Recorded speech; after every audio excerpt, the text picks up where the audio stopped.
Arun D Jose സംവിധാനം ചെയ്ത 2023 പുറത്തിറങ്ങിയ ഒരു മലയാളം കോമഡി ഡ്രാമ ചിത്രമായിരുന്നു ജേർണി ഓഫ് ലവ് 18+. നസ്രിൻ ഒരു നായക വേഷത്തിൽ ആദ്യമായി എത്തിയതും ഈ ചിത്രത്തിലൂടെയാണ്. ഒരു നായകനായി തന്നെ കാണാൻ പ്രേക്ഷകരെ പാകപ്പെടുത്തിയ ശേഷം പിന്നീട് നസ്രിൻ എത്തുന്നത് പ്രേമലുവുമായി. അതൊരു ഒന്നൊന്നര വരവായിരുന്നു.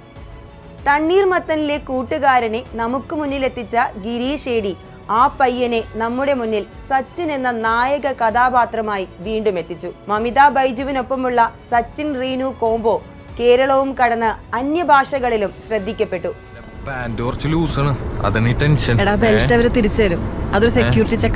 2024 ആദ്യ 100 കോടി ചിത്രമായിരുന്നു പ്രേമലു. കൂടാതെ മലയാളം ഇൻഡസ്ട്രിയിൽ നിന്ന് 100 കോടി ക്ലബിലെത്തുന്ന ഏറ്റവും പ്രായം കുറഞ്ഞ നായകന്റെ ചിത്രവും.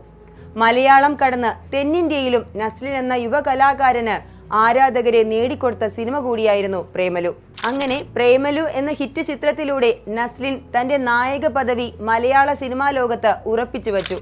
ആ വിജയത്തിന്റെ തെളിവിലാണ് പ്രേമലു 2 പ്രഖ്യാപനം മുതൽ സച്ചിനെ വീണ്ടും കാണാൻ ആരാധകർ കാത്തിരിക്കുന്നത്.